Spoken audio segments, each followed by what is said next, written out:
it says you can blame the powers that be all you like, but everyday people are ultimately responsible for everyday abuses inflicted by the pecking order. Mind you, this dynamic works both ways. Everyday queers also need to take responsibility for wresting our dignity back from the jaws of intolerance. And I loved that because we cannot, and this goes for any community that is marginalized and gets targeted, but we cannot just be victims, and we can't just blame a system and people in power, because yes, that is why things are happening, like bad things happen to our communities or to other marginalized communities, but they aren't like willing to change on their own. And so as people in our community, we have to be willing to accept the responsibility of stepping up and not playing the victim, not being the victim, and protecting ourselves and our dignity. And I think that this quote was really important. Where are the quiet gays? Where are the quiet gays supposed to go?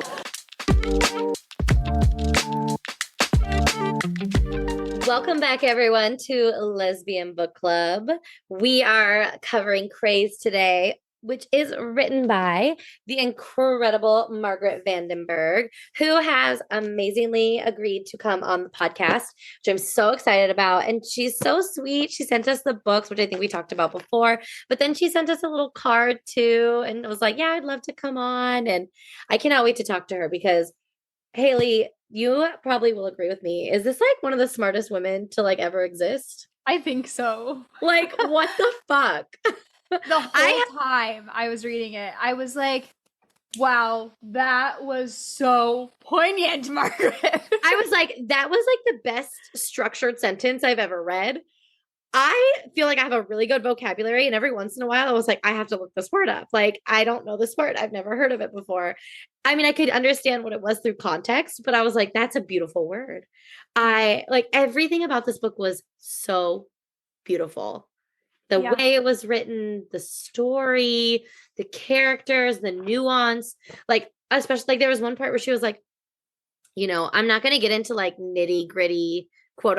She didn't, it's not a quote, but quote unquote nasty details of like lesbian sex, because I feel like it's more fun to talk about it through nuance and like art and all this way. And I was like, oh my God, like it's so much more erotic to read about lesbian sex that way.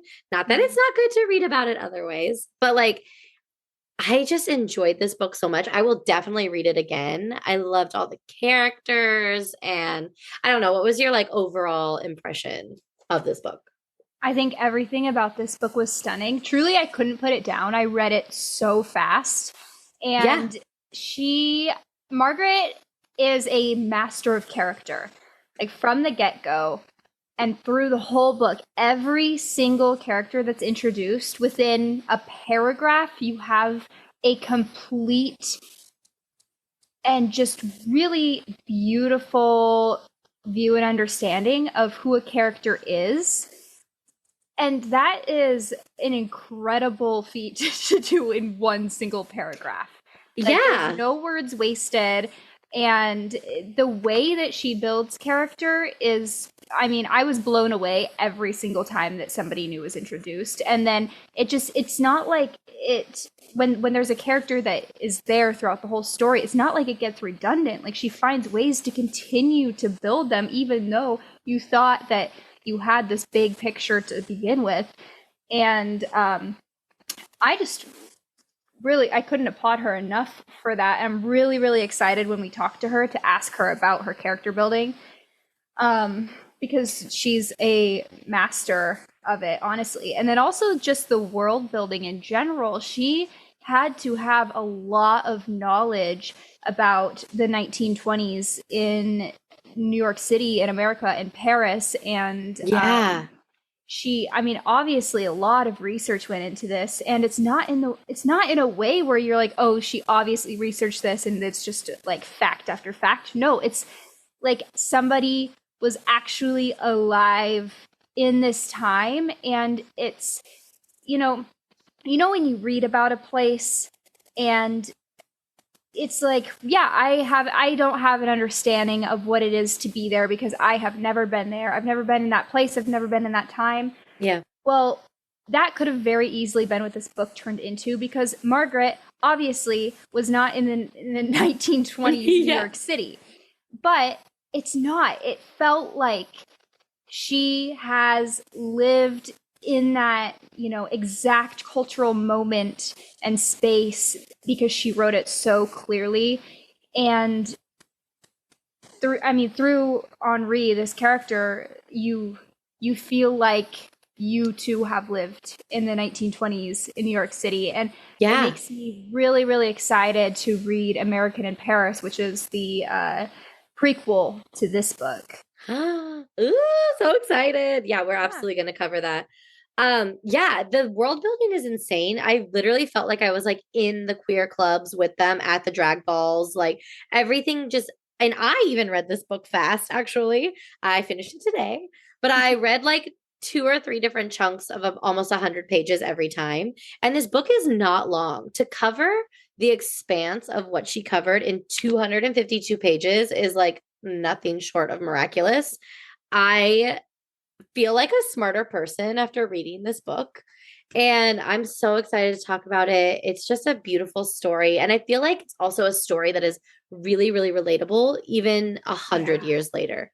Absolutely. Like, so relatable. And they always say, like, you know, history repeats itself. And I do feel like, you know, so we had the roaring 20s in the 1920s, and we're in the 2020s now. And it does like historically feel like a similar time.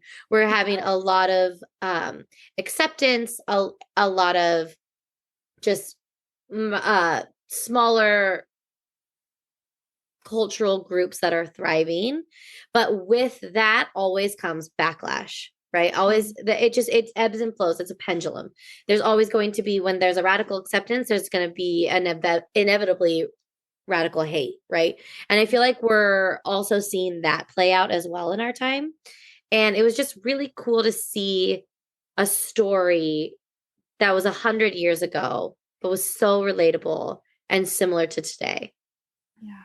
I absolutely loved it. And it was so cool going back to like your podcast that you did on all the characters to like read about real people. Like, because our main character is an art critic. She was in Paris working for, is En Vogue like a precursor to Vogue? Because that was the magazine she was working for. Or is it the same one? Or was it like, she was working for like a Vogue type magazine, but the reason she got fired and like moved to New York was because she was like overtly talking about homosexuality. And so she got a job in New York based on references from like Ernest Hemingway and all these cool characters that really existed. Maybe that's why it felt so real, because all these artists we know of, Picasso, who's actually a piece of shit. I was actually kind of annoyed that Picasso kind of played like a big part in this, because if anybody knows me, anybody at all knows that. I mean, even our intro is Hannah Gatsby, which is an incredible comic. And her first, I've talked about this before on the podcast, but she fucking hates Picasso too. And she's an art history major because he's like a literal rapist. But oh my God, I didn't know that. Yeah, he's horrible. But she makes it a big part of her first stand-up, which is when I like fell in love with Hannah Gatsby. And but yeah, anyway, all these cool characters minus Picasso that are, you know, she gets references from, and she gets her job in New York. And yeah, the timeline, what covers Prohibition era 1920s to the stock market crash in 1929. Yeah. And yeah, like let's just dive in. Where do we want to start? Because you have printed out notes. 7 pages of them. Oh my God. 11-point font. Here we go. Only single spaced, it looks like. Yeah. Okay. I'm so ready. You know where all my notes are? Here. Right here, right in my noggin. One thing I did want to talk about for sure is compulsive heteronormativity. I absolutely want to cover that, especially when it comes to I thought she covered it beautifully. I think we see a lot of it with Constance, which is Henry's, or I'm sorry, Henri, his or her. What the fuck? I can't do my pronouns right now. She has our main character has she, her pronouns. Yes. And she has this relationship with with a very upper class woman, the Bachmans. I can't remember. I'm sure it's in your notes. But her name's Constance. And Margaret in writing this talks about how like it was the only option for a lot of women was to get married, especially if you want to have kids, was to get married, especially if you're from affluent society. You can't be a lesbian, right? Yeah. And our main character starts this affair with Constance and kind of, has the question of like, well, like, who actually are you if you're married with kids and, have to have sex with a man and everything? I think it's a really good question to ask because, I think a lot of women, even nowadays, case in point over here, I was gonna say, you can speak from experience. Yeah. Has a lot of, always knew that I liked women, but didn't think that that was an option and was like, your life's going to be hard if you do. And went down the very compulsive heteronormative route, even if it wasn't what I desired. Right. And so to answer that question, it was an interesting topic to look at Constance for me in this book. Mm-hmm. So I'd love to talk about that, but obviously we're not going to start there. I just want to, because I didn't write my notes down, I just don't want to like miss it. Let's not miss it. Okay. But let's go chronologically here. You want to start? Yeah. Well, this book opens setting the scene very clearly with an excerpt from the Broadway Brevities tabloid of 1932. And it paints a picture of New York City queers dancing publicly and being smeared for sexual depravity and cross-dressing. And this was like straight out of a publication of This World, and gives the reader an idea of what the general public thought of queers in 1932, which is after the stock market crash, after this prohibition queer craze era. So we end up seeing at the end kind of what happens to get us there. But it's interesting. We start there where they're unaccepted. They are seen as, sexually depraved and these crazy, nasty people. And then we jump into chapter 1, and we are back in the 1920s, Prohibition Queer Craze era, New York City, with our main character, Henri, who has, like Lauren said, just come from Paris after being fired from her job. And she's now a New York City resident trying to figure it out. And she begins where everybody's kind of avoiding her. But she meets Crystal, who is a queen. And Crystal is an excellent character. I love Crystal. Yes, she is super... She's super sure of herself. She has lots of confidence. She is compared to a male peacock, and that like drag queens are the peacocks of the animal kingdom, which I just absolutely loved that comparison. Yeah, I did too. But Crystal is kind of like Henri's guide throughout this book, because Crystal has been in the place where she's not sure of herself and she's struggling, and now she's kind of the top dog in the queer community. Everybody admires her. Everybody wants to be her. So, and I love how they talk about like queens holding court. I thought that was so fun. Like in the speakeasies, like people are come around these queens and they want to be around them, and they're like quote unquote holding court. And Crystal holds such like a high position in this type of society. Like she doesn't even compete anymore in the drag balls because her status is just like cemented. Yeah. Yeah. And she takes Henri under her wing and starts to take her around the city to some of these queer clubs, which is where Henri is really introduced into the queer community of New York City. Yeah. Something I really loved in the opening of this book was talking about how because of prohibition, the playing field was really leveled, meaning that non-queer people who wanted to drink had to come to these speakeasies that were generally queer bars beforehand that already existed. They had to come in, and if they wanted to drink, they had to be accepting, or else they weren't going to be let in, right? So it led to a bigger cultural acceptance of queer people. Because one of my things that I always think about when I like, not when I encounter like a super bigoted person, because obviously I live in LA, I don't necessarily encounter them that often, but most of these like very bigoted people have never met a queer person in their life, have never met a trans person in their life. And the minute they do, and they understand that like, oh, these are just people, they're not like depraved, they're not crazy, they're not any other than I am myself, acceptance normally follows, right? We're all just people. And so when these, non-queer people who were also now breaking the law because of prohibition, everyone's quote unquote breaking the law. Mm-hmm. So we're all equal. We're all even.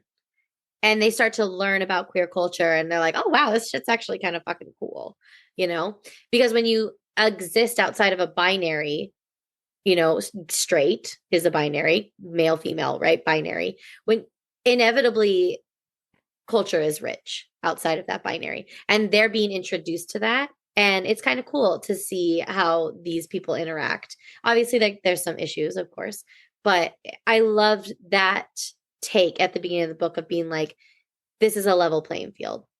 We're all here breaking the law. And so we're all the same and we're all in it together. Yeah. And this reminded me, speaking of the issues, how there's still some issues, reminded me a lot of the Telegraph Club. Yeah, me too. And how when they go into that club and there's some straight people and there's that performer in there, and there's just kind of some weird tension, and it's very like performative for the straight people in the club. And then once they leave, all of a sudden it's like a more real, raw experience that is, I mean, it's just more genuine because now it's to the audience and the community that it was meant for, right? Exactly. The performer is a part of. And there was a similar situation playing out in this book in these clubs where there's these straight people in, and it was John Mallon who was performing, who, if you go back and listen to my Real Figures episode, I talked about him. But here's a quote speaking about what would happen here with this straight audience. John Mallon needed to get the lay of the land before targeting choice audience members. Most were excruciatingly voyeuristic, greasing the wheels of heterosexual desire in queer speakeasies.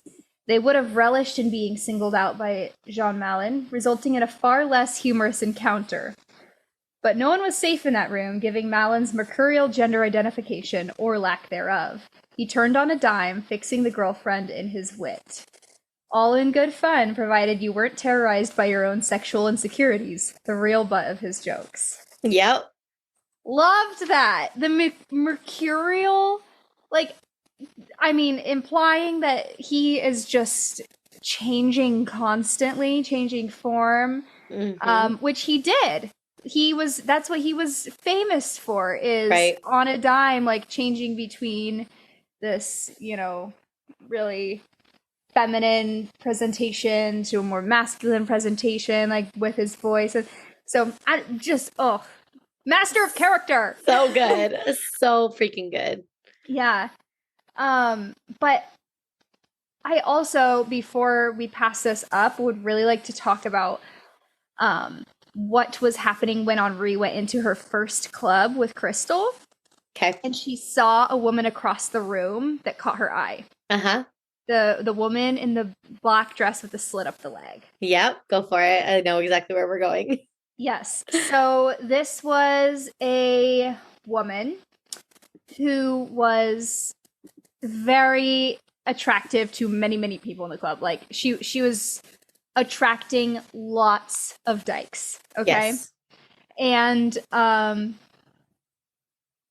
Henri didn't really have the confidence to approach her and was just kind of staring at her across the room, which so real. I get you, girl. Yeah, right? You're like, shit, am I staring? I'm so sorry. I did not know. I 100% have a staring problem. So yeah, relatable. But anyway, and then Crystal kind of calls her out and is like, stop staring. That's creepy. Yeah. But then she says something, and not Crystal, but Henri's thinking this, and I was like, oh my god, I'm never gonna forget this. And it says, the lady lover dance, however, in no way resembles heterosexuality. Women wearing black dresses with slits up the sides wanted to be stalked, not attacked, hunted for the sake of overpowering the hunter, not being overpowered by her. Accordingly, bulldaggers don't go in for the kill. They advance with a kind of trepidation, knowing full well they're destined to be impaled on the swords of their own desire. We're like sacrificial lambs in wolves' clothing. I hesitated to call myself a wolf, much less a bulldagger. Do androgynous women like me really embody masculine characteristics, or do we just eschew feminine stereotypes? In any case, lesbian lexicons are far less precise than their male counterparts. Judging from the paucity of lesbian monikers, you'd think we all fit into 2 categories. So there's like 2 parts of this that I just absolutely love, and I talked to my girlfriend about it because the first part, I saw this TikTok by, where's my phone? This man literally yesterday, and I was like, oh my gosh, I need to tell Lauren about this. Oh, I can't wait. But it's by this man, Doug Weaver Art, and he's talking about how when a man is looking to date, he thinks about, well, where do women go that I like? Like, I am attracted to fit women, so I'm going to go to the gym. Or I'm attracted to smart women, so I'm going to go to the book club. Right. But when they go, things don't go well for them because they're going with the intention of hitting on women. And these women are there to exist and to participate in an activity that they enjoy, not to get hit on by a man.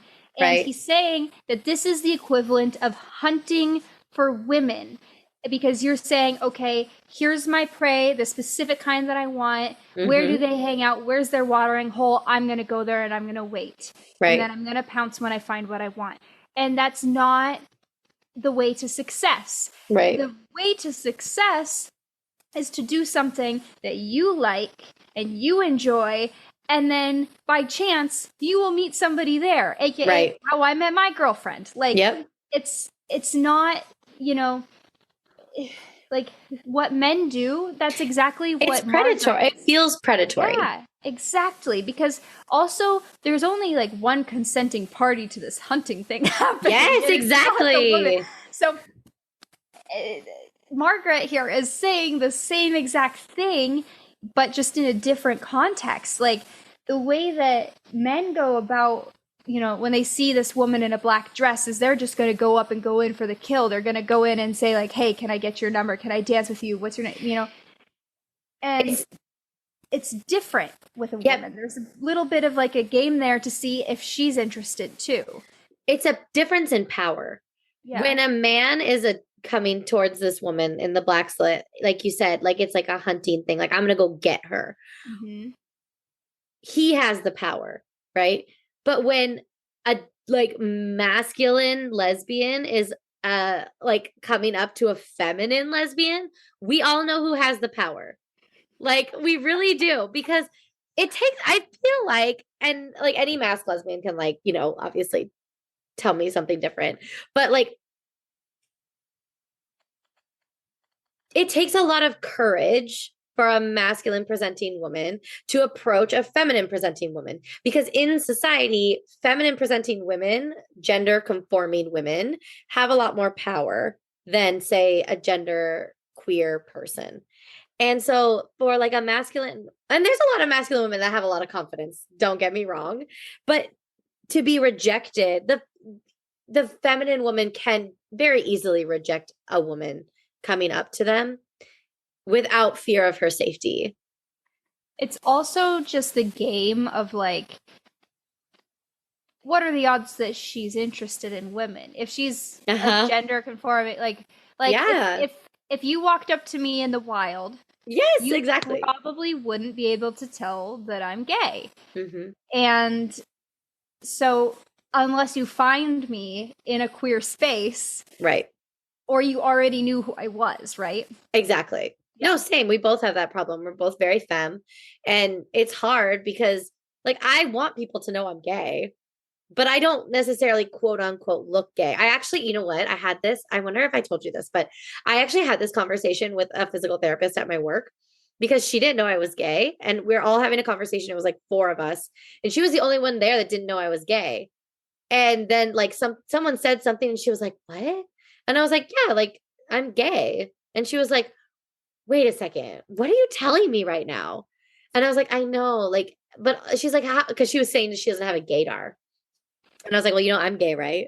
And she was like, "No, I didn't." And I was like, "Dude, there's so many things that I do. Like, I feel like there's so many things that feminine women have to do to like get noticed as gay. And it's, it's called queer flagging, right?" And like, I'm like, look at my keychains. I have a gay flag on there. Look at my earrings. They're literally women's faces. Look at the book I'm carrying around. Like, there's ways that we like as feminine women can like flag, but it's really only, it's not for straight people. It's for other queer people to see us and know that, So it made sense that this physical therapist had no idea I was gay. Poor thing. She was like so confused. It was very funny. But yes. And should we go over some like quick terminology in this book since we're going to be reading quotes?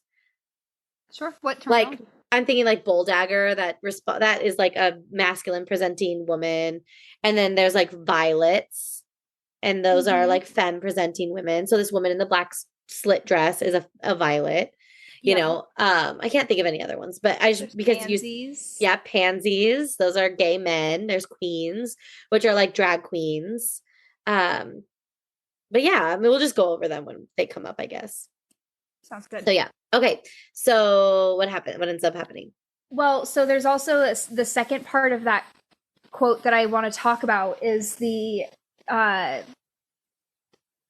vocabulary that we have for queer women versus queer men and how limited it is, because this is the part that there were a lot of things in this that I saw a lot of the women that I know in Henri, and the way that she is really struggling to put herself into any of the boxes that queer culture has for women. Yeah. And, basically, like, back then it was like violets or bull daggers, which is essentially the same thing that we have now for like masc and femme. Right. And we have a little bit more. We have STEM, we have stud, but some of those are racial, like racial based. Yeah, there's a couple more, but it's really hasn't progressed much. No, yeah. And it's compared to men and the terminology that they have, lesbian terminology is very limited, and it is hard if you're like kind of a more androgynous person, or like somebody that I know who always just says like, well, I'm just, and then like their name, I'm just me. Right. I don't really identify with any of these things. I'm just me. And it's kind of, I mean, it's what Henri feels, I think. And it's kind of heartbreaking to feel like, because you don't fall into one of these categories, you almost feel like an outsider within your own community, because everyone's always talking about like, oh, she's masc, oh, she's femme. And you're like, but I'm not those things, Yeah, it is. I mean, I think that people have a desire to have a label so that they feel like more secure in their identities. Right. And so to be really limited and not really feel like something fits could be hard. And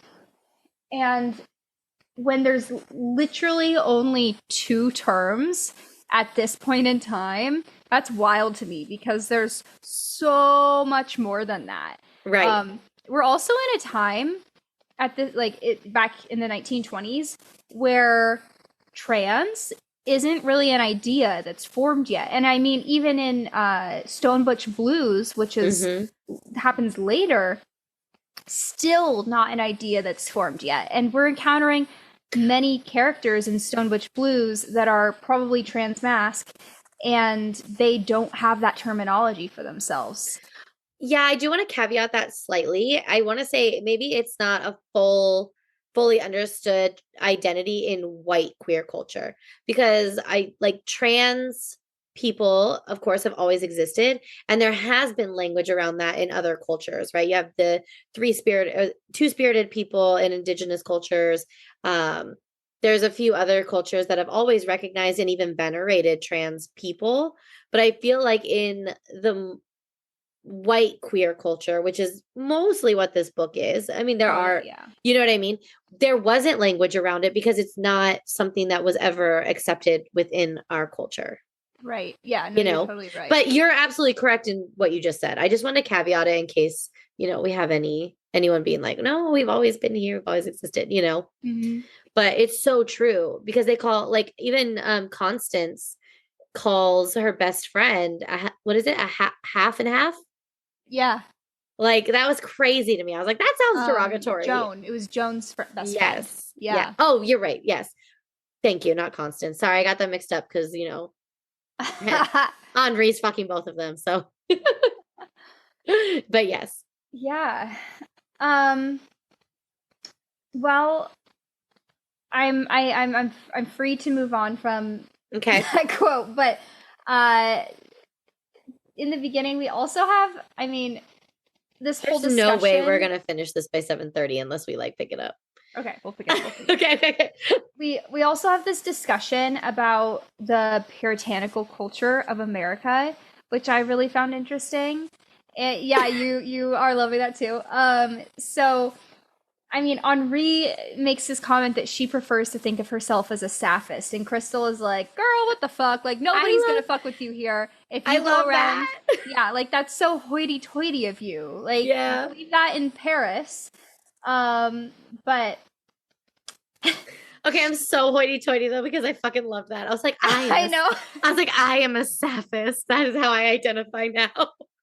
Yeah, it's so funny. And then Crystal also has so many great one-liners, like, glamour is a state of mind, my dear girl. Yes. Like, yeah, it is.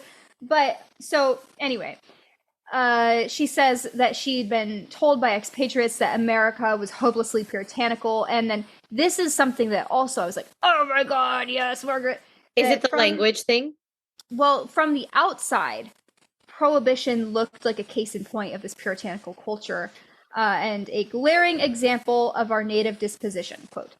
But I have a lot to say about this. Inside, it's a whole other story when you have somebody like Crystal guiding you through the underground queer world of speakeasies and drag shows. And that was so poignant to me because I'm like, okay, from the outside and like not being able to experience, it is really hard to separate government from people.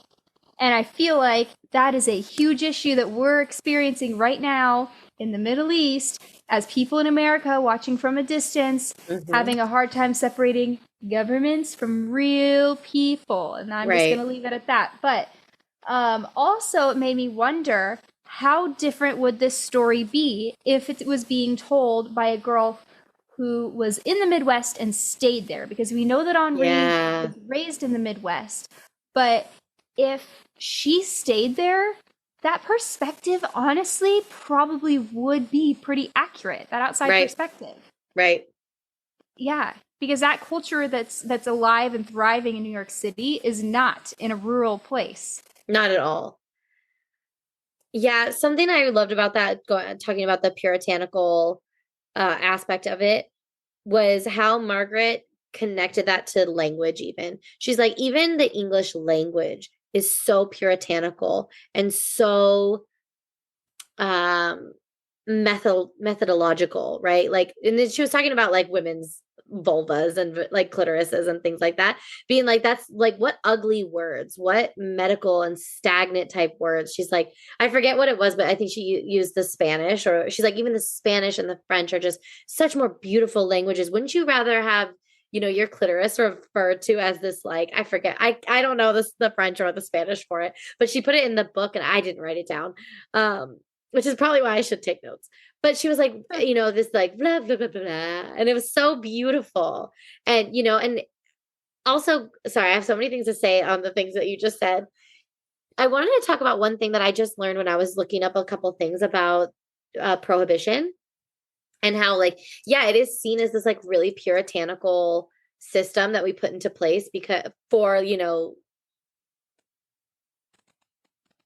it coming from like the Bible and how, you know, it's gluttonous and all these things, and how women were actually the driving force in having the prohibition enacted. And one of the main reasons that I think gets lost is these women wanted these men to stop drinking so that they would stop beating them. And we forget about that part and we boil it down to a puritanical issue of like, oh, just no drinking because alcohol is bad. Like that's how we are taught about it. But when I was doing some research and I was reading about it, a lot of these women were like, no, we're getting beat to hell because our husbands are coming home drunk every single night. And that's why we're fighting for prohibition. And to me, I wanted to like kind of highlight that because I was like, it can be both and, but I don't want to take away. Like, I think about Constance, maybe, right? In this upper class has a lot of power. What if her husband was, you know, I did not saying she was a proponent of prohibition. Obviously, she was in these speakeasies, but a lot of the upper class women were the ones fighting for prohibition. And it was because they were getting abused and hit and things like that. So everything in this book is so nuanced and complicated that because life is nuanced and complicated. And I just wanted to like bring that out. Sorry, I got like really off track and off topic. No, I didn't know that. Yeah, I didn't either until like a week ago. Wow. And I was floored. I was flabbergasted because like honestly, when you're learning about this in like 9th and 10th grade, you're learning about the prohibition. You're like, oh, those fuckers are so stupid. You can't outlaw alcohol. It's gonna make people want it more. And then now I'm reading it as like a grown woman being like, oh, these women were like getting killed by their drunk husbands. And they were like, no, we're gonna put a stop to this. Right. And I was like, shit, like, wow, that's crazy. I thought it was crazy. And I wanted to highlight it because I think a lot of that history has been lost. And the more people that can hold nuanced views around these, you know, cultural movements that happened, I think the better. Yeah. So anyway, let's continue. Well, just moving it, you know, okay, so we end chapter 1 with oh my god, chapter 1. Yeah, we end chapter 1 with her saying, it turns out the legacy of the Roaring Twenties is a cautionary tale, the story of what happens when Puritan party poopers scapegoat queers for their guilty pleasures. Which was just the foreshadowing of the end of the book. Yeah. And that with the way that this book started together, I mean, that's kind of like the only thing that is said the entire book that gives us any hint of what's to come. Yeah, I really thought the last chapter was going to be, you know, she talks about, she's like, the last chapter, it's going to be happy and blah, blah, blah. And the way it bookends the first chapter is absolutely brilliant. I was like floored. I finished it today and I was like, oh, it's so good. I can't believe it. Yes. I want everyone to read this book. Yes, I absolutely think that everybody should read this book. Yeah. We should make it like part of our curriculum in high school. Yeah. Could you imagine? So we start to get kind of a view of Henri's work, her new job. Yeah. And we find out a little bit about the literary salons that she used to take part of, like Gertrude Stein's in Paris. And that's how she met Ernest Hemingway and how she got the recommendation for this job. And I personally loved the thought of all of these greats in writing all being there at the same time in the same place, and that they were all American expatriates that felt stifled and afraid by America, and so they just left and went somewhere new. And I was like, oh my god, that is such a comforting thought to me, because I often feel afraid. And the thought that you could just like go somewhere else just was and be met with acceptance. Yeah, and like do your art and be great was just a really nice thought. But anyway, so we see that there is a night and a day Henri, much like in Stone Butch Blues, like how she Yes. goes to work and how she wears her hair and the clothes that she wears, and she feels like she's cross-dressing, even though she's dressing like a woman according to the law, where you have to wear three pieces of clothing according to your gender.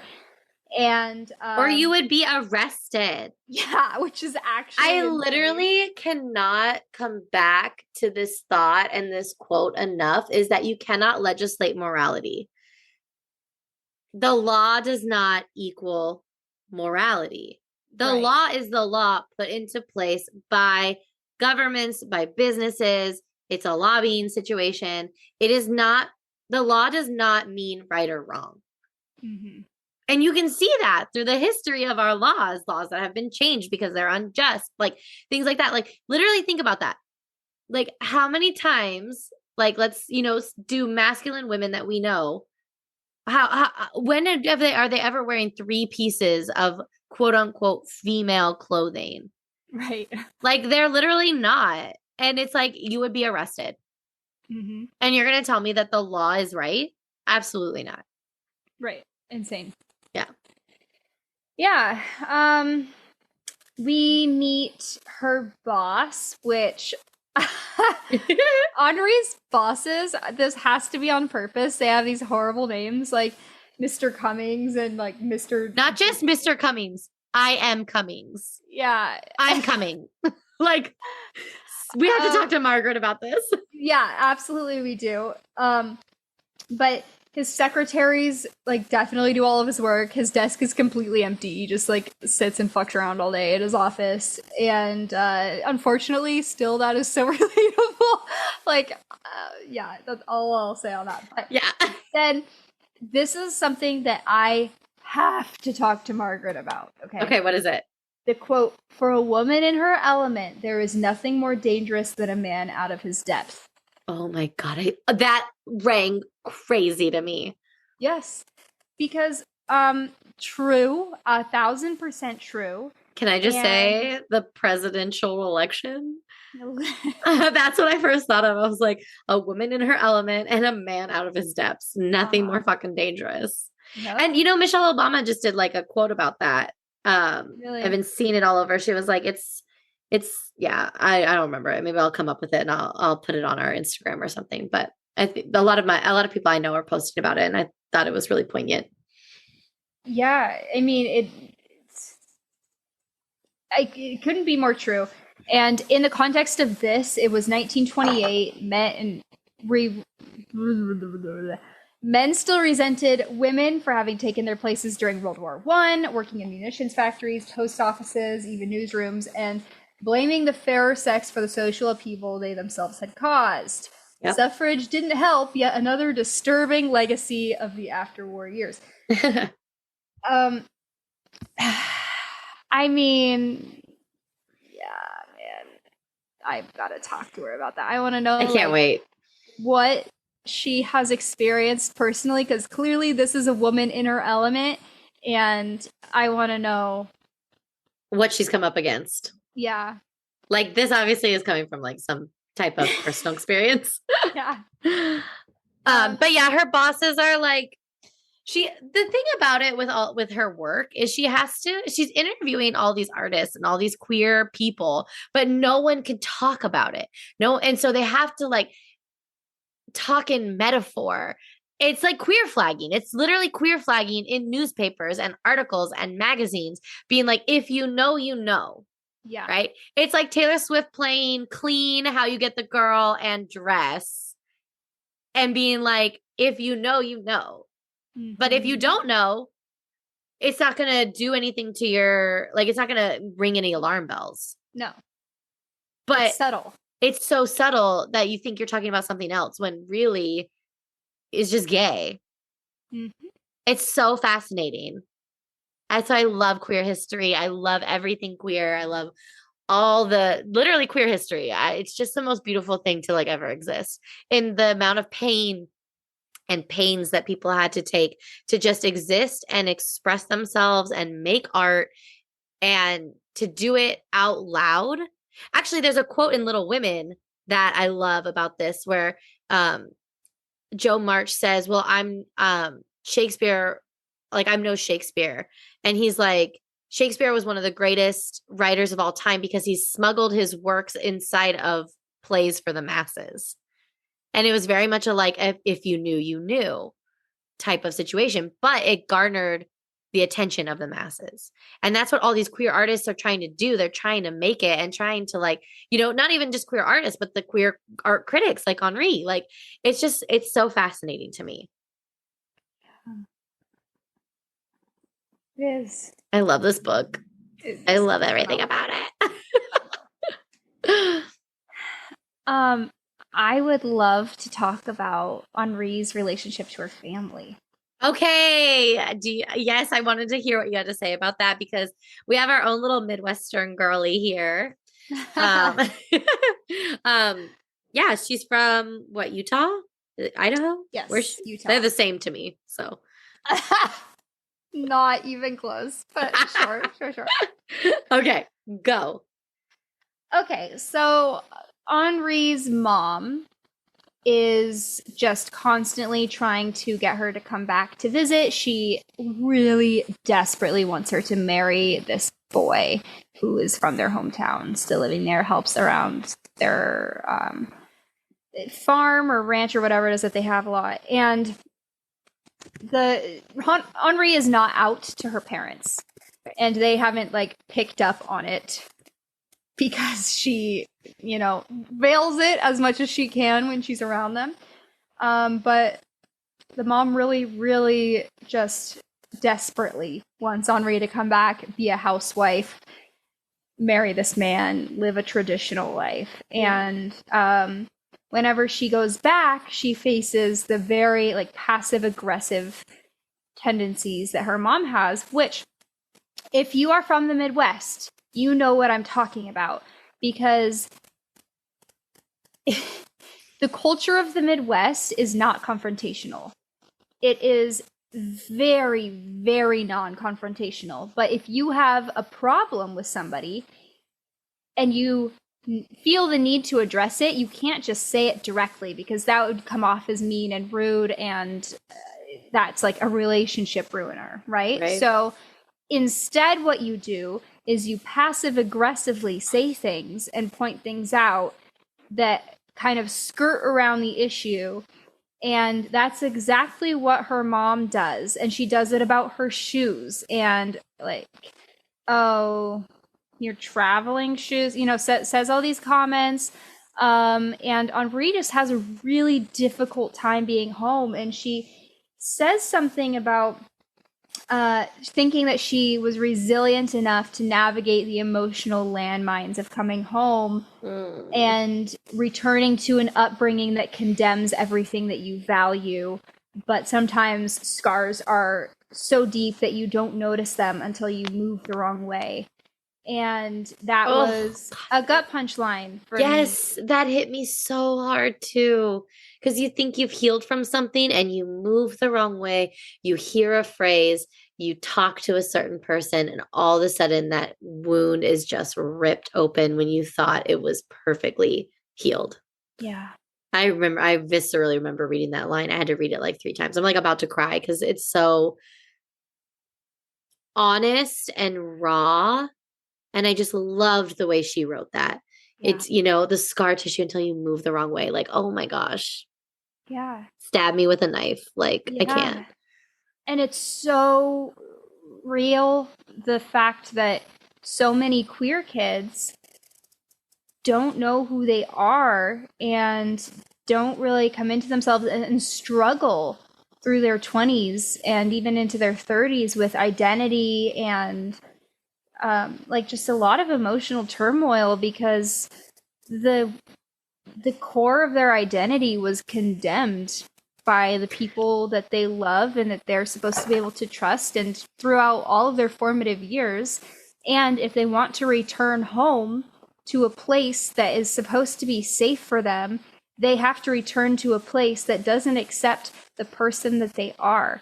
Yeah. And that is not only devastating to the formulation of a person, but also just like being able to retain your personhood once you have Yeah. it. No, absolutely.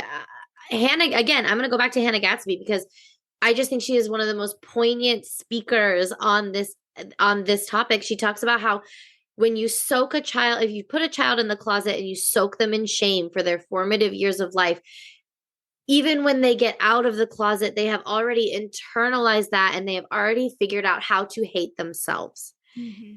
And you'll never thrive like that. I could quote her consistently. It's so poignant, and you're saying the exact same thing. It's such a common experience, and maybe it is to, especially like in the Midwest, or somebody who's not raised in LA, and it fucks with your identity, and to try and figure out who you are once you've had the privilege to unpack all that shame is a monumentous undertaking. Yeah. Yeah, there's also this thing in the Midwest. I mean, it's literally just exactly what I described, except for that people will be nice to your face and then turn around and talk about you. And if you are a queer kid who comes out, and this is something that I have personally experienced, and I'm very lucky in that my immediate family is very accepting of me and my sexuality, and they celebrate Yeah. me and they love me.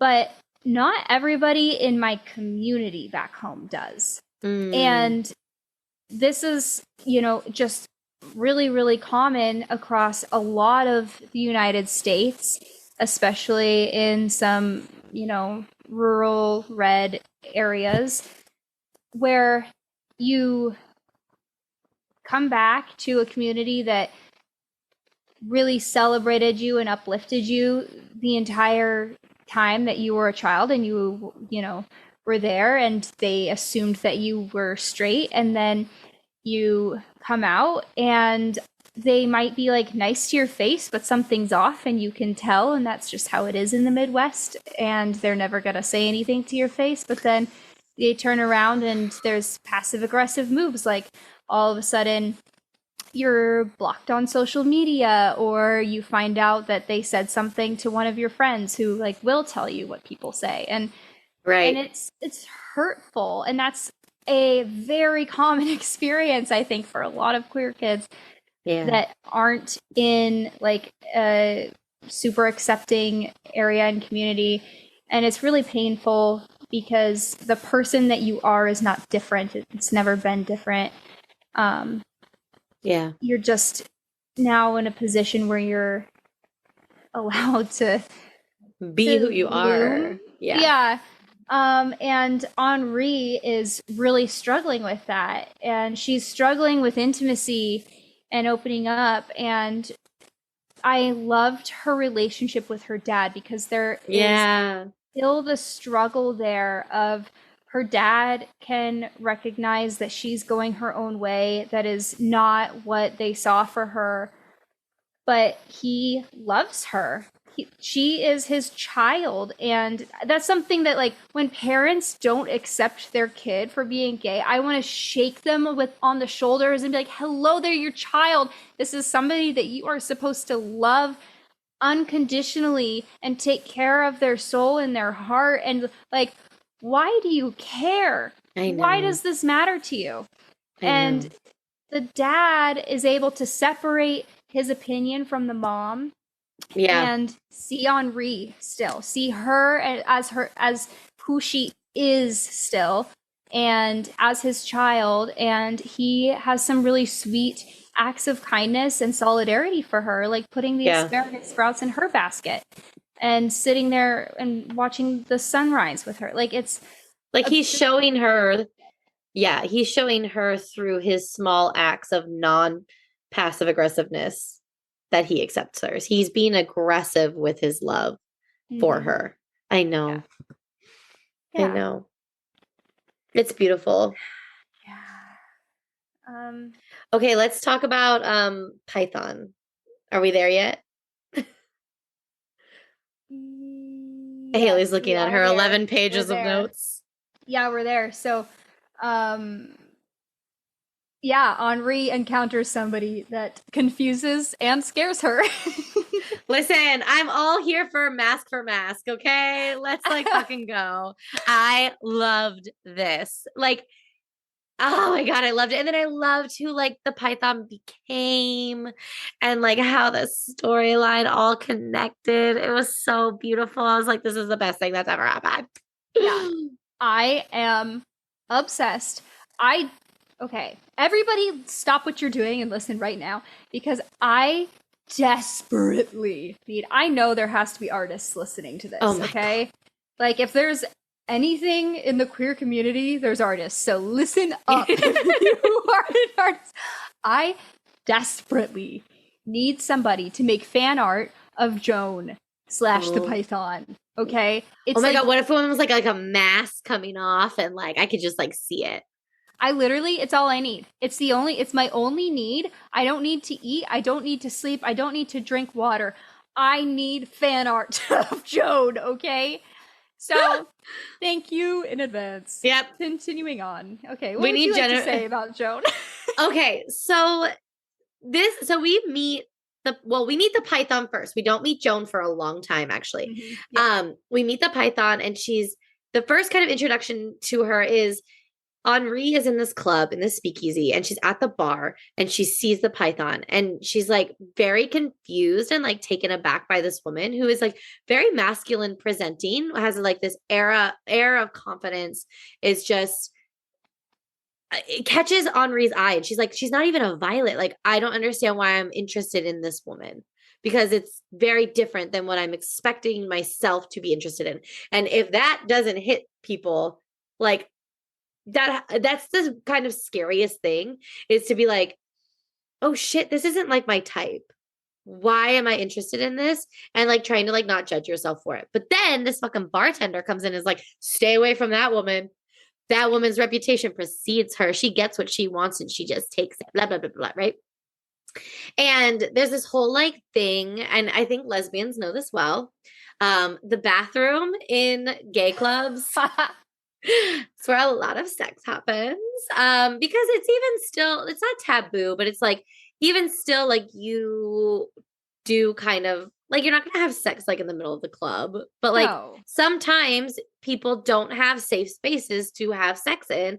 And what is safer than a hidden space in a queer club, right? So there's like this dance that everyone in the club is doing where it's like meet me in the bathroom type situation. And Henri almost finds herself in this with a violet, but then she doesn't have the nerve to like go through with it.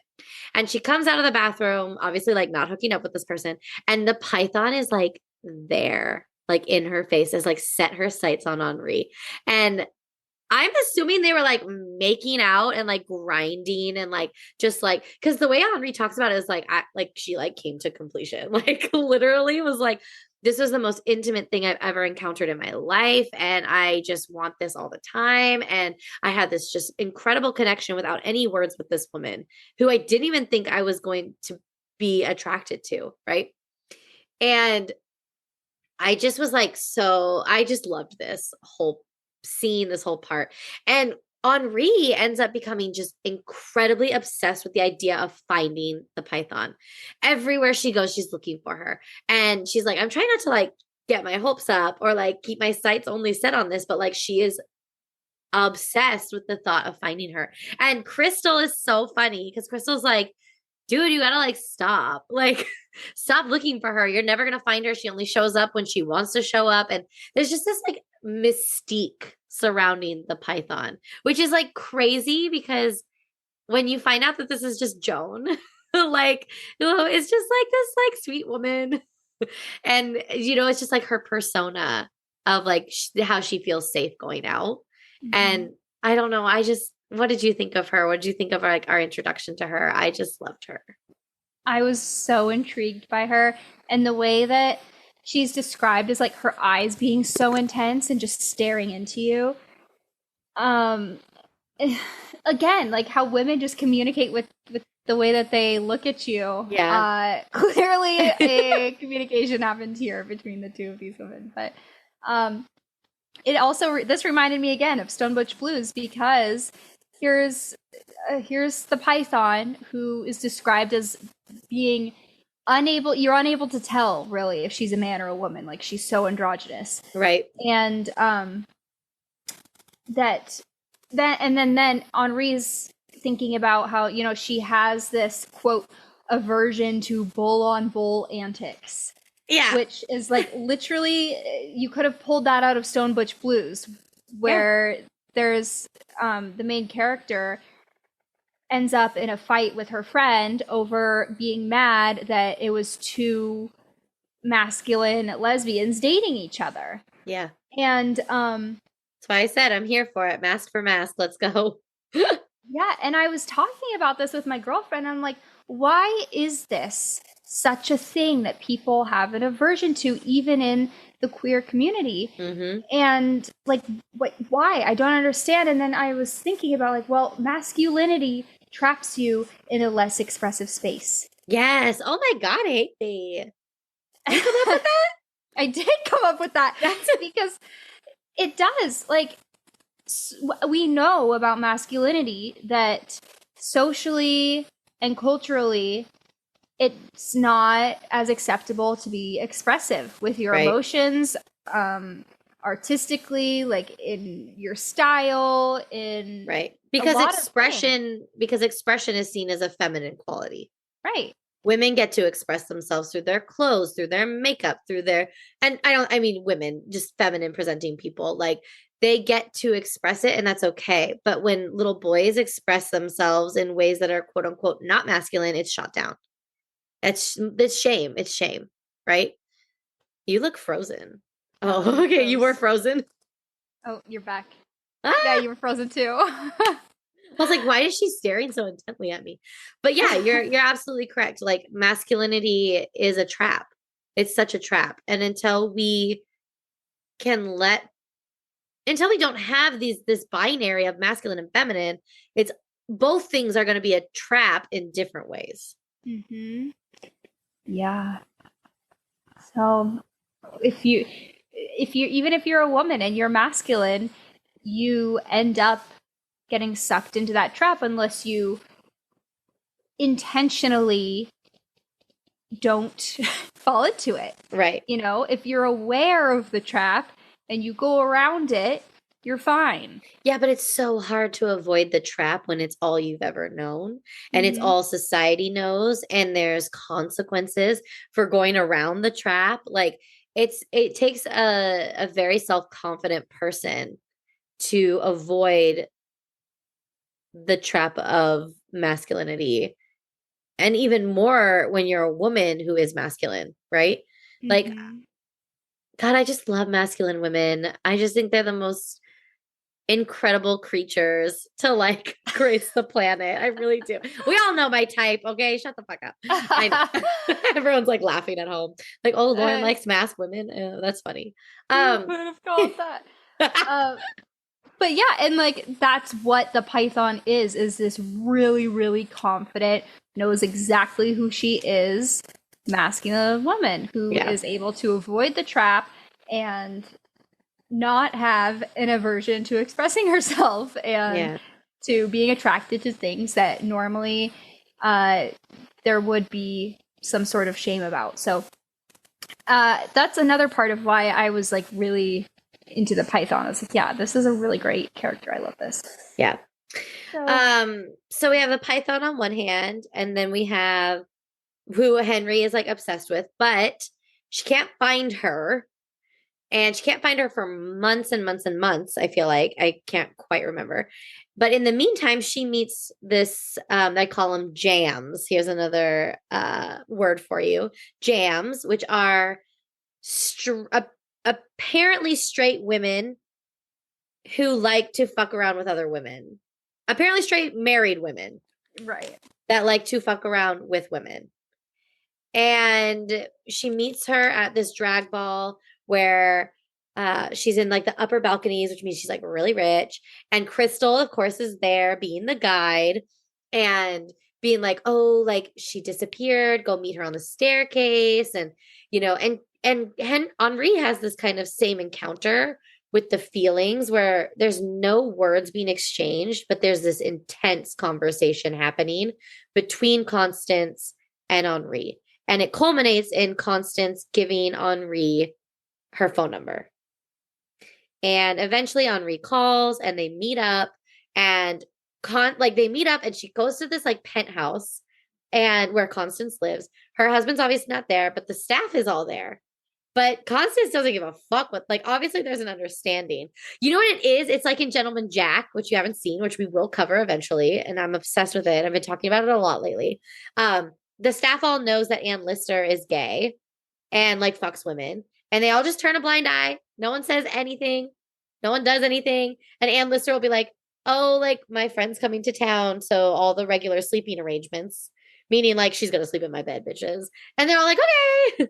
But Constance is in this penthouse and Henri finally makes it over there and they don't even talk. Constance like jumps her bones. And they just have this like incredibly passionate like sex and then they start talking. And this, what did you think about Constance and Henri? What did you think about their relationship?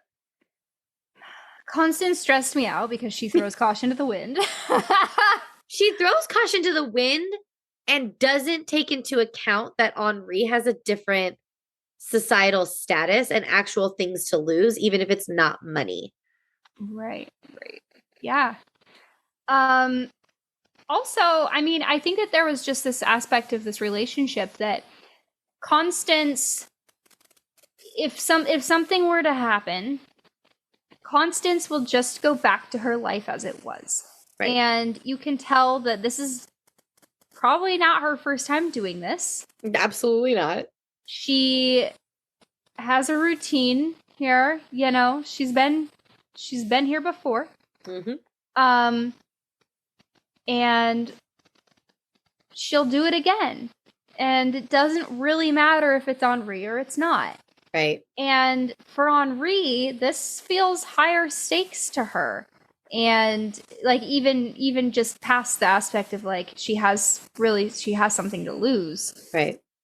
But emotionally, she doesn't just go around getting involved with people like that.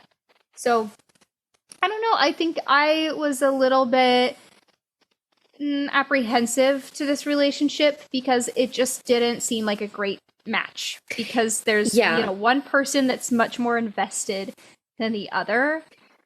It didn't seem like a good match to me either, but I was like happy for Henri. I was like, oh, I'm like glad she's like getting fulfillment in certain areas that she wants fulfillment from, even if it's like not perfect. It was a welcome distraction to her obsession with the python. She was getting a lot of comfort from the situation. It wasn't like, we knew it wasn't perfect, but it was like going really well. And what I thought was so great about the writing, it was like almost at like this climax of good between them. And then all of a sudden it was like, and Henri was at this club and she turned around and the python was right there. And I was like, ah! Like, I was like, a book hasn't made me do that since Seven Husbands of Evelyn Hugo. It has not made me go, I was not fucking expecting that line to come out. And I was so excited. I was so excited because I was like, now what? Mm-hmm. Now what? Yeah. And the now what was Henri, with Crystal's advice, was like, just do both. Yeah. And as somebody who would never just do both, I was like, what the fuck? No. Absolutely not. The thing is, too, is that before Crystal convinced her to, Henri also would have never just done both. I can't imagine trying to date two people at the same time. I know people do it. Nightmare for me. Literal nightmare.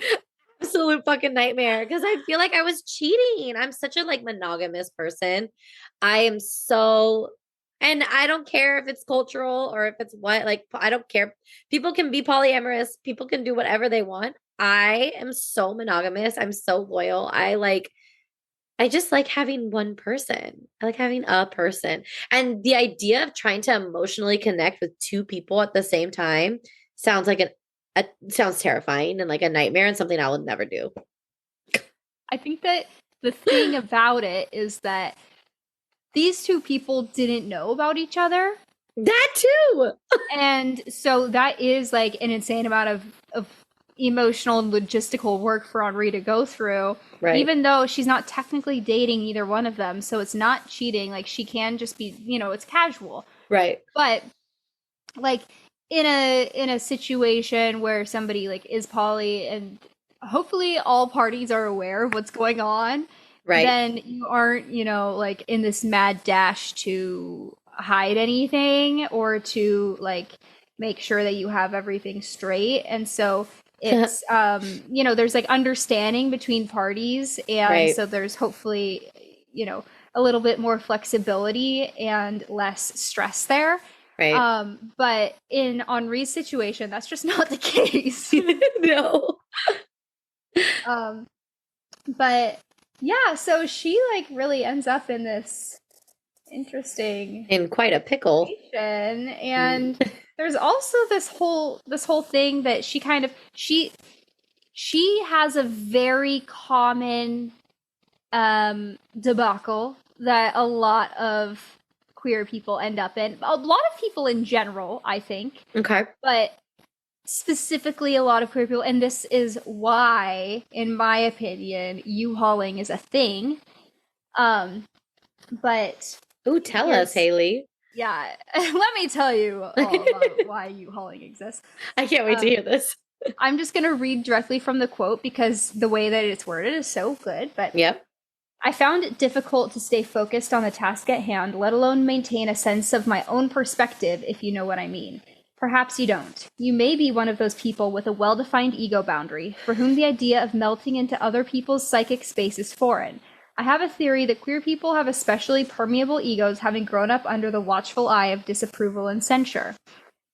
Which I was like, oh my god, Margaret, you hit the nail on the head once again. Like, all of these queer people who have been seeking acceptance and love their whole lives, who now like have somebody that they feel they're receiving acceptance and love from, right. are so prone to enmeshment and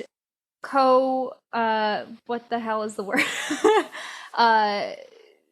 Codependence. Yeah, and codependence with their partner because of like they're having grown up not receiving any of it assurance that like, yeah, you're okay as you are. Right. And so Henri experiences that with Constance and how she's just constantly over there. And then she kind of starts to have this like ego mesh with the Python, who she finds out is Joan. But that ends up, Joan is not the Python. Yeah, and Joan is not prone to this sort of weakness. Like, Joan does not have this weakness. No. She is herself. She is so thoroughly herself that Henri doesn't know what to do with that. And Joan is able to be an independent person and knows who she is. So just having that, I think, forced Henri to also grow and get on the same level in order if she wanted to be with Joan. Yeah. And so Henri, I think, grows really rapidly in that relationship just as a person and is able to sort of make some better choices in her personal life and also have a more solid ego wall. Yeah. And as she's doing that, the thing that starts to tank is her relationship with Constance, because she's growing and learning and becoming this self-assured person. But it's almost starting to point out that her relationship with Constance is like very surface level, you know? Mm-hmm. And I love Joan. And the thing that I love about Joan is like, she loves to just like introduce Henri to different things. Like, especially when they go, what is it called that they go to at the kind of towards the end where they meet her friend? The freak show? The freak show? Is that what it is called? Yeah, it's literally called the freak show. I love that. And I wonder if you pulled the quote that I'm thinking of where she talks about like, who are really the freaks here? Are they the people on stage or are they the people watching? Right. And I was obsessed with that. So Joan takes, we have the queer underground of the New York, but then we have like the underground of the underground, right? And that's where Joan has lived this whole other life of existing with like the very outskirts of society, the bearded ladies, the half and halves, I can't think of any other people there was someone else that was there. I can't remember what their thing was, but they're all just people and they all just like want to be in love and have community and have their friends and exist without fear. And unfortunately, because of the way they present, they have to exist in this underbelly and undercurrent of society. But it's like the most rich and beautiful culture that has like ever existed. And Joan is introducing Henri to that. And as an art critic, how fucking cool to be surrounded by all of this like queer art in the shape of bodies and in the shape of quote unquote freak shows, acts, plays that they put on. It's so beautiful for Henri to experience it and have the open mind about it to be like, and it makes her, I think, fall more and more in love with Joan. Mm-hmm. Yeah. She can just exist with Joan too, which is really yeah. It's almost it's the same with like it's almost different than with Crystal. Like yes, Henri can exist with Crystal. Crystal's awesome. You mean Constance? No, I mean with Crystal. Oh, with Crystal. Okay. Yeah, I'm getting there. But Crystal's still like constantly trying to teach her and show her the ways and do this. While with Joan, she's just experiencing life. And she's letting herself experience life. And I'm not saying what Crystal did was bad. Like Henri needs Crystal and Crystal's perfect, perfect queen. But it's just different. It's different when you can wholeheartedly be yourself with someone, let alone your partner, and just exist and feel loved. Yeah. Like what's a better and more beautiful experience than that? There's not. I know. And I think that's what Henri has with Joan. And I think she fully understands that when they're at the beach together.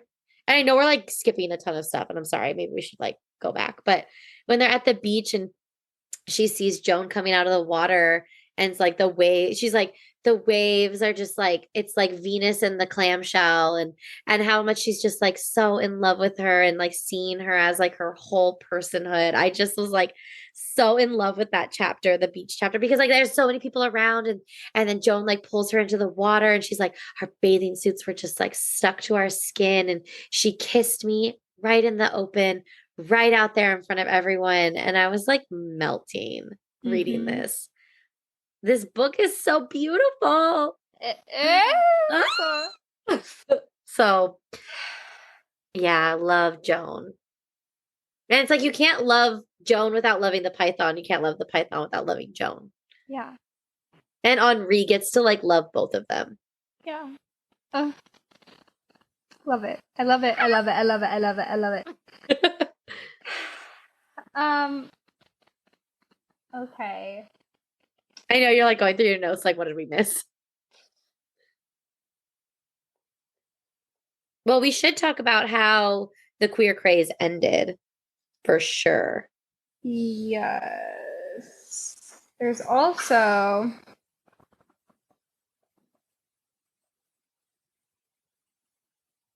I mean, there's this whole thing about Georgia O'Keeffe and her husband and... Oh, shit, yeah. I forgot about that. This would be really fun. Go into that? Yes, but I think it would also be really fun to touch on with Margaret because I think she's going to have a lot more perspective than, I mean, we're not like Georgia O'Keeffe scholars. I mean, unless you are, and I don't know. No. Okay. Because I know like we normally focus on like relationships within the books and everything. So, yeah, I would love to talk about this with Margaret. We can do like a little thing about it. But like the creme de la creme of interviews that Henri wants to do is Georgia O'Keeffe. But in order to do that, she has to like go through all the men of this like art critic world. They're like low key gatekeeping Georgia O'Keeffe from her. And Georgia O'Keeffe is like obviously like an incredible painter. And she paints these like flowers. And then, her art starts to take flowers that are like vaginas, let's be clear. And then starts doing all this different type of work with like skulls and things like that. And, you know, obviously as an art critic, Henri is like very interested in this. And I loved their dialogue. Do you have like notes on when they were talking? I just said that I love the interview. That's what yeah, because it's like they actually got to speak clearly. And like Georgia O'Keeffe like trusted Henri to couch her article in a way that would still get the message across. Yeah. What I really liked too was Henri's afterthoughts about this interview, and how she said that writing about Georgia O'Keeffe had a profound effect on her personal life. And it says, watching her extricate herself from her husband's clutches helped me navigate my own liberation. A mere scratch beneath the surface revealed the dutiful wife who sat for hundreds of voyeuristic portraits, temporarily transforming an artist into a muse. Virginia Woolf came to mind again, the mouthpiece of the sexual avant-gardism that set us free. Even Georgia O'Keeffe, the premier artist of our generation, needed to kill what Woolf calls the angel of the house, the internalized inhibitions that plague us all, whether we know it or not. Given how well disguised my angel was, a cross-dressing lesbian, not a dutiful wife, she was all the more difficult to recognize, let alone dispatch. But if Georgia O'Keeffe and Virginia Woolf could exercise their own conventional alter egos, perhaps so could I. It's so important to have visible queer icons, visible queer people in media and literacy, like, because look at like Henri, right? She's just a writer at a newspaper, but she's like, but I discovered myself through these other women. And I loved that Virginia Woolf was mentioned and venerated. And I can't wait to watch the hours with you so that we can dive into that story a little bit. Tortured poet for sure. But yeah, I loved the Georgia O'Keeffe interview. I actually, you know what? I also loved the interview with what's his face, the one that was like talking about how her husband like gatekeeps her from people, and I think it was like Steingl or something like that. Stella. Yeah, sure. There we go. The husband is Stein. Yeah, but the interview with the other guy. The other that guy was Stella. Yes, Stella. Thank you. I thought that was such a good. God, we like don't even have enough time to like talk about all this, but we'll talk about a lot of the artist stuff. I feel like with Margaret, and I'm really excited to talk to her. I can't believe she like agreed to come on our podcast. Really I know, doesn't it? It just like feels like, oh, it's so cool. Yeah. Also, E.J. Noyes, writer of Integrity, agreed to come on. Oh, that's right. I completely forgot about that. And I'm so excited now. I like almost peed my pants. Yeah, once we finish, I feel like we're gonna have a bit of a Jen Lyon book before we go back into the Integrity, the Halcyon series. I know. We're like booked so far out. Once we finish that, I'm so excited to talk to EJ too. I know. She's we're so like funny, I think. I know. She seems so funny. What did she say? She sent us an email. How Ahoy. did she? Ahoy. I was like, I love you. Me too. Immediately upon reading the opening word, I was like, yes, this is my people. I was gonna say it absolutely spoke to Haley immediately. I was like, Haley, your kindred spirit is here in this email. So yeah, Craze is there anything else you want to discuss before we wrap up? Yes. Any other fun quotes? Oh, okay, yes. Yay. I want to talk about so Henri was talking about her first ever experience with a girl. Okay. Oh, yeah. In the barn. Did that not bring back the L word? Thoughts? I guess, yeah, kind of. That's why I thought. I was like, oh, they're in a barn. And she says, have you ever been halfway through a course of action before you knew what was going on? I regret to say this was a relatively common occurrence in the realm of romance. My first encounter with a girl was an excellent case in point. Put another way, what we were doing was too queer to qualify as sex. And I was like, oh my God. Because literally, I didn't even know, okay? I did not even know until I was 15 that gay was a thing that I could be. I did not know. Yeah. And my next door neighbor, who I spent so much time with, she was a lesbian. Like a full-grown, middle-aged lesbian with a partner who lived in her house with her. And I was under the impression, child me was under the impression, they were just friends. Both of them, like masculine women with shaved heads. Amazing. I did not know. I was just like, oh yeah, that's so and so and so and so, and they're friends, and they've lived together for 25 years. And I had no clue. And That's then amazing. you want to know what? I have aunts and uncles who are gay, and I still had no idea. Nobody told me. Not a single person told me. Because they think you just know. They think you just understand things. And it's like, if no one tells you, how are you supposed to know? Literally. And like, I mean, I've probably told this story on the podcast before, but in 6th grade, somebody called me gay. And all I knew was that the intonation of the way that they said it was not nice. Right. And I was like, I'm not gay. But I had never heard that word before. I did not You're know like, what it I'm not meant. gay, but I'll move the chairs when the teacher asks me. Literally. Ask for the boys to move the chairs. Like, what about me? Yeah. And so, I didn't even know. And then I got to high school and I was like, oh, because there was a girl that I was friends with that was openly a lesbian.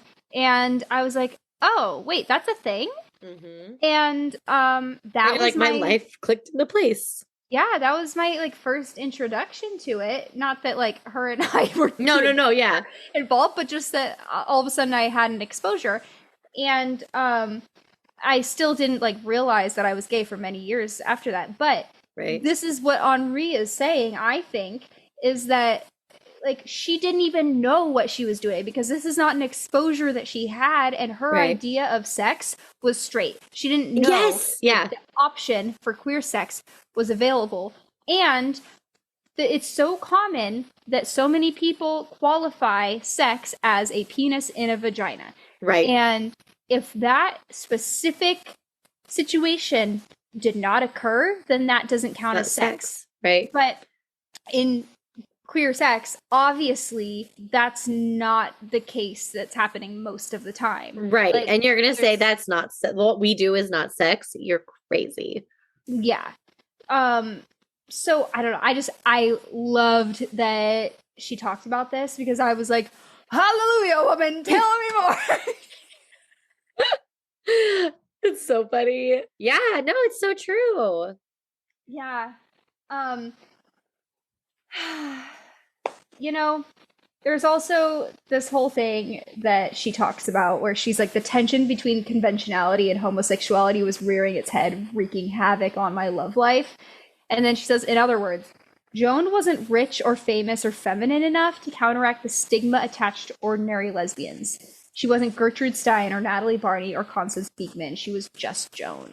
And I was like, oh, God, that ripped me apart. Because, again, we're back at this thing that you brought up at the beginning where it's like, well, maybe I want women, but my life will be hard. Right. And here she is. She wants Joan, but she's not famous or rich or feminine enough to be worth the risk of her life being more difficult because of what people think of her. Exactly. And that is devastating and heartbreaking on both ends, like for both Henri and Joan. And then she ends up overcoming that, obviously, because she falls in love with Joan and they end up moving in together, being partners. And obviously they couldn't legally get married, but it's like a partnership of some kind, you know? Yeah. And but like before she was able to get there, that's the thought process that she has to go through, which is devastating. Heartbreaking. Yeah. But then to bring it to the end, we arrive at the stock market crash and the Great Depression. Which anniversary is today? Really? Yes, I was reading today. I was finishing the book and I was like, that's today's date. 95 years ago. Yeah. Wow. Isn't that crazy? That is crazy. Wow. Well, I feel like a time traveler. I know. Yeah. Wait, we have to talk about real quick, like the reason like the stock market crash ended the queer craze was because the acceptance was like ripped away, because when financial crisis hits, culturally we revert back. Mm-hmm. And all these prominent people who are attending these speakeasies are now dealing with financial ruin. And so they're not going to these speakeasies anymore. And so there's no money coming in. So the cops aren't being paid off. So they're raiding the clubs. And then we're right back at Stone Butch Blues, fast forwarded. Yep. It was insane. Yeah. Yeah. It says the Great Depression was when the night fell for the queers. It was very dark times. And we see it happen with a raid at Frank's place with the crackdown. And which was crazy, because the thing I found crazy about that, sorry, I totally interrupted you, was that Joan was doing, or the Python was doing a performance. And it was like this big, huge thing. But when the raid happened, there was a secret tunnel to get the performers out through the stage. And how sad that that had to exist, but also how fucking cool was that? Right. Yeah. Yeah. And Henri and Crystal are able to escape because they were cross-dressed. They were in full drag as other genders. Yeah, Henri was dressed as a man and Crystal was dressed as a woman, and they were pretending to be a married Italian couple. Yep. Because they were in a neighborhood that was predominantly Italians, and so they were like leaning into it because they had a bet going on with Joan. And that was the only reason that Joan was going to be performing in drag. So, but this ended up working out for them because they were so passable as the opposite gender that the police officers mistook them for a straight couple in the wrong place at the wrong time and let them free. So funny. Just insane. But it says you can blame the powers that be all you like, but everyday people are ultimately responsible for everyday abuses inflicted by the pecking order. Mind you, this dynamic works both ways. Everyday queers also need to take responsibility for wresting our dignity back from the jaws of intolerance. And I loved that because we cannot, and this goes for, you know, any community that is marginalized and gets targeted, but we cannot just be victims, and we can't, you know, just blame a system and people in power, because yes, that is why things are happening, like bad things happen to our communities or to other marginalized communities. But they aren't like willing to change on their own. And so as people in our community, we have to be willing to accept the responsibility of stepping up and not playing the victim, not being the victim, and protecting ourselves and our dignity. And I think that this quote was really important, and it's the same principle that many leaders and people in marginalized communities have done in the past, like in the civil rights movement, in when we got equality for marriage, when oh my god, why can't I think of what it's called? Oh, my light went off. Stonewall. Yeah. There over and over again, you've turned into just a completely like blurry blob. I know, my light. I'm sitting in darkness and my huge light went off. Sorry, continue. I'm turning the light on. But it's vital that we stand up for our communities and that we continue to put effort and love and joy into our community. And I just watched In the Heights last night, and one of the, ending scenes where the owner of the hair salon comes into the square and all of these people of the Washington block are sitting in the square, like laying around fanning themselves because there's the blackout and it's so hot outside. And she's like, what are we doing? And she brings everybody together and everyone is dancing and celebrating. And and being excited about their cultures and this community that they have. Like, that's what we have to do. We have to like inhale joy into our communities and uplift each other and recognize when other people are down and lift them up. And so I just wanted to talk about that because I loved it. So anyway, then we end up in their apartment, and the Queer Rights Project is born when Joan and Henri host a private drag night for their friends, which was just really cool. Again, because this is how things start: is people recognize that there's a problem and they decide to take steps to fix it. And it doesn't have to be somebody with a bunch of power. It just has to be somebody with an idea and the willingness to do something. Yeah, and a community to rally behind it. Mm-hmm. Yeah. So everyone read this book, please. It's so beautiful. It's beautifully written. It's a beautiful story. I just feel like it's something that everyone should read, especially in the queer community. Okay. Thank you, Margaret. Yeah, thank you, Margaret. We loved it. We can't wait to talk to you. What is next on our docket? Well, is it Jen Lyon? Yes, we'll have our interview with Margaret. We'll also be reading The Unfinished Line by Jen Lyon. So everybody get to reading. I started it.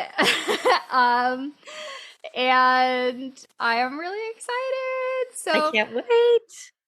We'll probably have an L Word episode and maybe 2 L Word episodes, maybe a movie. We'll see what the schedule allows for. But yeah, we cannot wait to talk to you guys. Send us DMs. We love, we've had a lot of authors reach out to us recently. Yeah. It's really cool.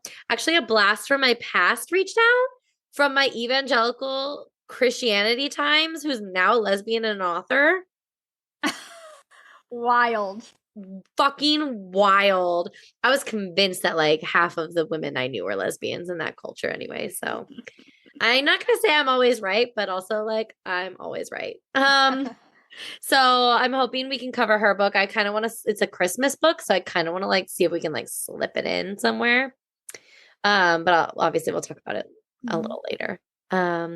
And yeah, thank you guys for listening. Thank you for hearing out all of our long-winded extrapolations on this book, because we needed to talk about it. Oh, I've been dying to talk about it. I know. Okay. Thanks, Okay, guys, we love you. See you next time. Bye. Bye.